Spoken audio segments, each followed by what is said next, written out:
everyone, and welcome back to my channel. My name is Emily. I hope you all are doing awesome. Today we've got the next video in my Pride Month series talking about different LGBTQIA+ identities. So today we're going to continue talking about sexual orientations in which the person experiences sexual attraction to more than one gender. Remember from my previous videos that gender is not a binary of male and female, and there are many gender identities, including people who don't identify as any gender, people who identify with multiple genders, people whose gender changes or is fluid, people whose gender doesn't match their assigned sex, people whose gender is somewhere in between male and female, etc.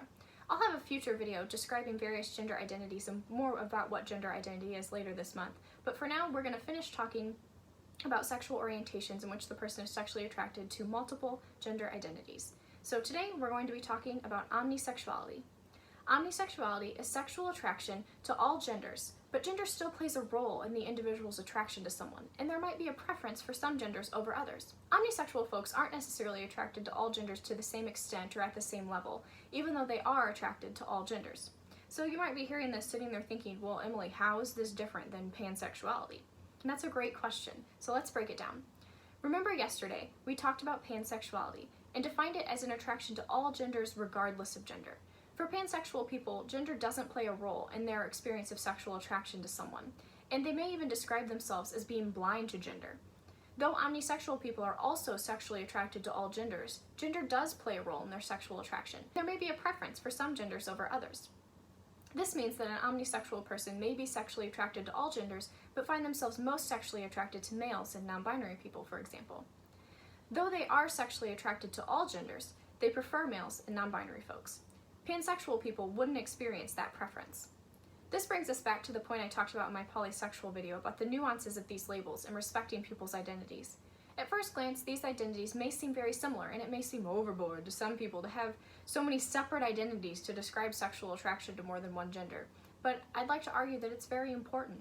You know, the nuances of these labels allow people to most accurately describe the way they experience sexual attraction.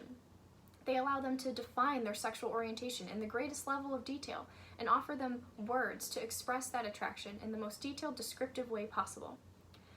Think about the silly color example again, right? If I tell you that, a car is orange, you can picture the car in your head, you know what I'm talking about, but if I tell you the car was reddish orange or burnt orange or scarlet or neon orange, that completely changes your picture of the car, right? And it adds another layer of detail to the description that I'm giving you.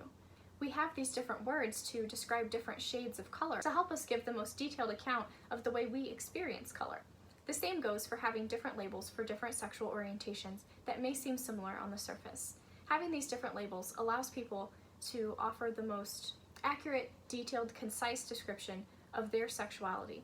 And it also allows them to most accurately define it for themselves. It's not just for you, it's for them, and it gives them a membership and a community. All that being said though, remember that different labels mean different things to different people, so open dialogue can help you better understand how exactly someone defines their sexual orientation.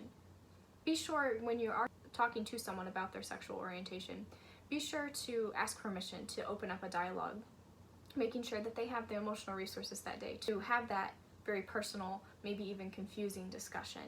They will definitely appreciate your respect of their boundaries. So to go ahead and wrap things up, omnisexuality is sexual attraction to all genders, but gender does still play a role in the individual's sexual attraction to someone, and there might be a preference for some genders over others. I hope that this video has helped to sort of clarify the differences between all of the sort of multisexual orientations, and that you learned something about an identity that I think not necessarily very many people know about. So hopefully it was a helpful and an informative video for you, and if you have any questions or anything, go ahead and comment down below. But otherwise, I really appreciate you taking the time out to watch this video today. I hope you have a great rest of your day. Down below, I've got resources linked for coming out guides, for finding LGBT+ affirmative therapist, and for crisis and suicide hotlines. If you are considering suicide, please do call a crisis hotline or call 911. You are worth it, and suicide is never the answer. With all that being said, I hope you guys have a great day. Thanks for watching the video, and I can't wait to see you in the next one. Bye-bye, guys.